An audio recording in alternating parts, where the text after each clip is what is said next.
everyone, it's Sharonda for Pay or Wait, and today I'm going to be reviewing the Season 3, Episode 1 of Claws. Okay, we back, y'all. We're back, and I know I'm late with my review. I'm so sorry, but I have great news going forward. Once you're done watching the episode, just head over to my channel, and my review will already be posted for you guys, okay? So we ain't going to have no more being late. We stay ready. You ain't got to get ready. So let's get into the season premiere. We pick up where we left off at the end of the Season 2 finale, where we saw the Desmond's outside of the casino that she has just now inherited with Virginia, as we see someone pulls up on a motorcycle and pulls out a gun aimed for Desna, but Virginia jumps in front of her and she takes the bullet for Desna. We find out that as she's being rushed into the hospital, but the bullet grazed her right temple, and we are quickly introduced to our new villains of Season 3. So we have the casino owners, Mac and Melba. Mac is a Native American older gentleman who is married to Melba, who is like a middle-aged like white lady who has this like little oxygen mask, like she always has to like breathe in it. And I'm just like, they're very weird. That picture where he's like laying on her chest and she just like, I was just like, y'all, this what in the hell is going on right now? But I'm excited to see how bad are our villains. Are they worse than last season's villains? I don't know. Maybe we'll have to wait and see. So we're quickly introduced to Jen and Bryce, who are now living the good life. We saw that they wanted to start over new. They finally got back on track in their marriage, and so they want a new start. And so they wanted to escape, as Virginia would say, Palm Ghetto. And they moved to Tampa, where now she's going to be starting a new position at a new nail salon. So Bryce and Jen, they're basically meeting with her new boss and then her husband. And then everything's going fine. You know, Bryce is like all excited. He was like, we finna go see Beyonce this weekend. And then when he started twerking, and she was like, don't hurt him, don't hurt him. I was just like, I miss you guys so much. I just love them so much. But you can tell that they're kind of bored in this new town where there's nothing going on, whereas where they come from, there's always some type of craziness that is happening. When we see Bryce is looking bored, as the girl's husband is basically talking about grilling out what's the best type of grill, like in the meat and all that stuff. He looks bored out of his mind. But when old girl told Jen, like, you might want to tone down your urban nails, I said, oh, the fighting words, girl. And then when she was like, excuse me, Becky with the good hair, I said, you know what? This is why I love Jen, and I love all these little nods to Beyonce in this episode, because Bryce is really happy. He wanted to go see Beyonce, and I wanted that for you too, Bryce, and you didn't get it, but it's okay. We're going to talk about why he didn't get it later. But when she kind of called her out, she was like, we're not racist. We love black people. We love Stacey. She's talking about Stacey Dash, Ben Carson, Condoleezza. She's like, call her kind of be like, she one of us now. I was like, you know what, y'all just named all the problematic black people of the world. And I was just like, this is not okay. But I was laughing the entire time. I just love the Claws writers, just how they just say the craziest things that everyone is thinking to how much way it just makes sense. I love it. I miss it so much. So Jen gets a call from Desna. She's like, hold on, I got to report a potential gas leak. And then they looking at her crazy, and I'm looking like, girl, don't be telling these people that they're going to put you in jail. And so she finds out that Virginia's been shot. And she was like, shot? And then they looked at her like, see? And then I was just like, Lord, please get them out of here. So we see that Virginia has she has an eye transplant, because I'm not even about to get caught up trying to say this word and mess it up. So she has this eye transplant, but we see that she has this conversation with this lady, this older lady who seems to be a seer, and gives her eyes. So I guess it's symbolizing who she got like the transplant from. So I guess she's going to be some type of seer, and she can like just see it. I don't know, y'all, but I'm okay. I figure y'all gonna do right by it, so I'll go along with this storyline with her being able to see into people's souls. I don't know what the heck they finna do with it, but they're trying to figure out like who's behind this. So Desmond's freaking out because she's just like, okay, well, they didn't get me, so obviously they're gonna come back and try to attempt this again, so nobody's safe. So she's trying to warn everybody to let them know to be on the lookout. And so Roller thinks that Uncle Daddy has something to do with it, because Desmond did take the business away from him, and he now has to work for her if he wants to make any money. So he goes to talk to Uncle Daddy. They still have beef because he still thinks that that Uncle Daddy has a part to play in his father's death, and Uncle Daddy won't necessarily tell him the truth as to what happened. And so We see that there's still bad blood, but he says, hey, I have nothing to do with that. Like, I know that it probably seems that I would, but I really don't. So they're trying to figure all of this out. But in the meantime, we see that Mac and Melba, they go to visit Desna to pay their respects, to introduce themselves to them. But then when they was having that conversation, she said, I get a little Indian in me every night at 9:30. I said, you know what, ma'am? You just too much, Melba. I cannot with you, but I cackled at that entire exchange. And so they give Desna this $50,000 check to cover like her portion, or Rival's portion that he invested into the casino. And she was just looking like, 50,000, like something don't seem right. It just don't even sound right. So she was just like, okay, thank you. And now she knows she got to look into them and figure out what the heck they're up to as well. So in the midst of all of this, Polly finds out what's going on. And so we know that Polly checked herself in because she had manifested a whole other part of her twin sister that wasn't there. And so she's trying to seek help.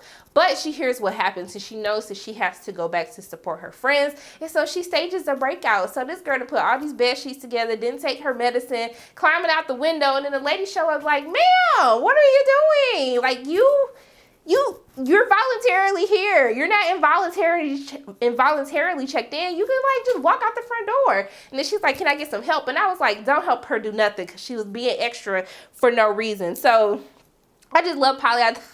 I just thought that she's just so funny. I just love Carrie Ann Preston, who portrays her. She does such a fantastic job as Polly. So in the midst of all of this, Roller's trying to get intel on a new villain. So we see that he goes to talk to kind of like one of the security guards that he knows at the casino. And they're just like, yeah, they bad news, but you have to figure that out on your own, because I'm not getting caught up in any of this. So he follows them because he sees Melba and Mac getting into the car, going into the woods, where they're actually torturing a young lady who we later found out is one of their accountants. So they torturing this girl, like acting like they about to kill her. She was like, okay, I'm sorry, I ain't gonna do this. And come to find out, they was torturing this girl because she wanted more money, because she's been helping them with like laundering like $2 million in revenue each month.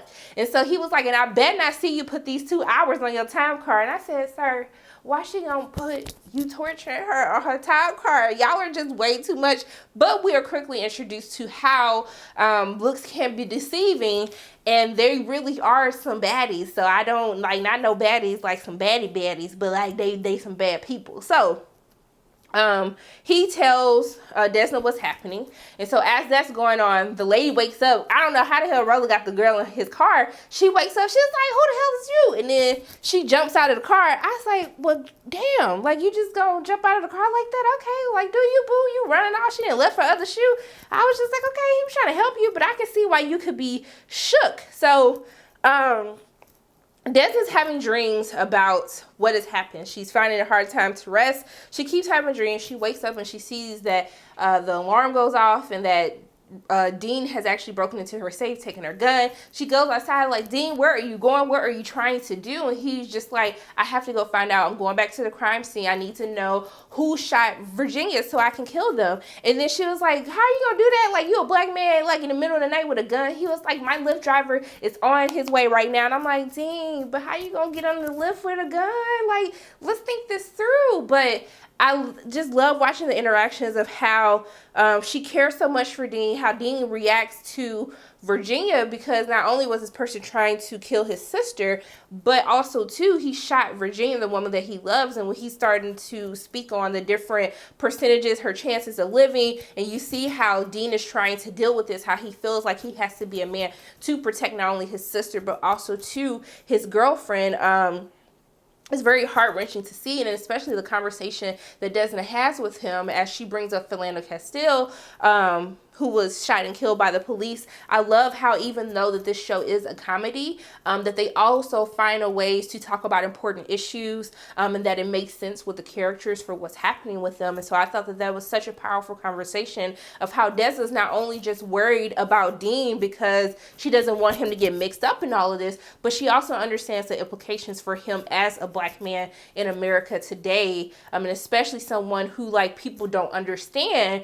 She understands that the risks are even higher for someone like Dean to kind of be, you know, shot or killed by the police. And I think that they handle it so well as a writing team, how they kind of infuse those stories and with all the kind, I think that is very well balanced as we're watching the show. So she asks Ken to talk to Dean because now she's really worried, because now he has this revenge fantasy, and he talks about how, as when we see that Ken goes to talk to him, how he says, like, I've killed someone before. He's referencing he has killed someone, but he was protecting Desna, but they don't know that Dean was the one responsible for shooting her husband. So when he tells, like, he's trying to have this conversation with Dean to tell him, like, hey, like, is there something else you can do? Like, maybe you can go strip to, like, blow out some steam, or, like, cherry pop. And he was like, a cherry pop is not going to fix this. And I was just like, Ken, what are you doing, sir? Like, why are you telling him to do all of these things? But we see that Jen shows up to the hospital. She couldn't stay away. She had to make sure that Virginia's okay. And then as all of that is happening, Ken sees that Polly is actually out of the, she checked herself out of not rehab, but she's in a mental institution. And so in the midst of all of this, Virginia wakes up. And so she's, actually, before I get into that, can we talk about this moment where Roller actually goes to talk to Desna and telling her, he's at the hospital telling her what happened. And he was like, she pulled a ladybird on me. And she was like, a ladybird? She was like, I'm surprised you saw that movie. And then he was like, I saw the first scene. And then I was just like, hold up, y'all, because y'all just said what I was thinking. I was like, Roller, you watched Ladybird? Ladybird is actually a decent movie. But I just found that whole exchange between them and how she's more shocked about him knowing what Ladybird was than the woman actually jumping out of the car. I just found it to all be hilarious. But we see that Virginia wakes up, and her and Dean have a very cute exchange, because Dean's worried. You can tell that there's this sense of calm about Virginia, that she's different, which I guess they're hinting that she's kind of taking on this spirit of the lady who she got her eye transplant from. But when she said that she knows that God is looking down as a woman with a good weave called Tanisha or something, and then she said everything happens for a reason, like Jocelyn leaving Love and Hip Hop, high-waisted jeans coming back, everything is a part of the divine order. I was just like, see, it's that writing, it's that dialogue that just gives me all my life. It makes me happy, it makes me cackle outside, out loud, in real life. This is what I miss. This is why I love Claws so much. So we see that Desna and Roller learn more about who Mac and Melba are. The lady tells them about the $2 million that they launder a month that they make, how she has all the information on a flash drive, how they basically are trying to shut her out of the business. And I'm like, girl, like, I feel like they gonna kill you, but like, I know you trying to help Des, and I'm okay with you helping our girl, but you gotta protect yourself too. You just coming out, you just running your mouth just a little bit too much, but I'm like fearful for you. So Papa tells Desna and Roller that Clint, his cousin, was actually the one responsible for putting the hit out on him. And so Roller goes to find Clint, but runs into Toby. Toby's all scared, talking about how crazy Clint is and stuff. And so Desna and them finally roll up on Clint, and they basically end up hitting him with a card, and they throw him in the Everglades and stuff so the alligators can eat him. And so Desna and Roller, like, she started freaking out because she was just like, I thought this would be therapeutic. I thought that this would help me, but it didn't. And then her and Roller, he's like, I got you, boo, I got you. And then they end up smashing. And in the midst of all of that, Ann and her ex-detective boo, they start boxing, fighting, and then they end up smashing. So all the exes smashing each other. So at the end, Ann's boo thought, like, okay, we back together now. And she was like, boo-boo, that was a drive-by. Like, we not cool. Like, I don't mess with you. And then the same, like, Roller is trying to get back with Desna, but Desna is just like, I'm not ready to hop into a relationship. And he's like, but I'm serious. Like, I want to be with you. I want to be that person for you. And she was just like, can you just hit it and quit it? Like, can I just get some? And like, we ain't do all of this. And so, during the course of all of this, we see that Bryce and Jen, you know, they're still there, watching out for Virginia, trying to figure out, you know, what's going on. But they realized that they miss Palm Ghetto, y'all. They want to stay. But I thought it was so funny when they were having that whole conversation, and she was like, ooh, like, let me just hop on you real quick, like, do some handwork real quick. And then the kids was like, we see you. And then she was like, I love my kids, but I'm going to throw a toaster in the water if they don't let me get this nut. I said, Jen, get your nuts. Get your nut, boo-boo. But that writing again, I just love how just all these characters are just so eccentric for all their own different reasons. And it just works so well. But we see that at the end, after all of this happens, Dean is still like going through his whole revenge thing, saying that he said there's not enough like Angela Bassett on 911 to protect us. I was like, Thank you for shouting out Angie because she don't get the respect that she deserves, okay? Especially on 911. But we see that Desna goes to Melba and Mac, and then basically she tells them like, hey, like, you're gonna cut us in, give us everything that we want. I'm not settling for nothing because I'm a boss and you're gonna give me all my coins. You're gonna give me $1 million a month. I don't care what you do. And I love that Desmond is like so focused on trying to not only make sure that she wins, but also to the women around her to make sure that they win at the same time. And so what I love about Claus is like kind of how these women taking control of their own situations, protecting themselves, protecting one another, and really sticking together. That's what I love so much about it. Outside of it also being funny and outside of them talking about issues that are important, that's what Claus does such a great job of. And so I love how Desmond is saying like, we are all about to have the come up for this season. And so Melba and them, they're like, that hoe gotta go. She gotta go. We got too many issues. Like, this ain't gonna work out how it needs to be. But in the midst of all of that happening, we find out a huge bombshell at the end. So the person on the motorcycle pulls up to Uncle Daddy's place, and basically, we find out that Toby was the one who shot Virginia. He was trying to kill Desna because he felt like Desna was disrespected Uncle Daddy. And I was like, bruh, what? I was just like, this too much. I just can't take it. But I did like that dance break that they did when they came out of the meeting with them.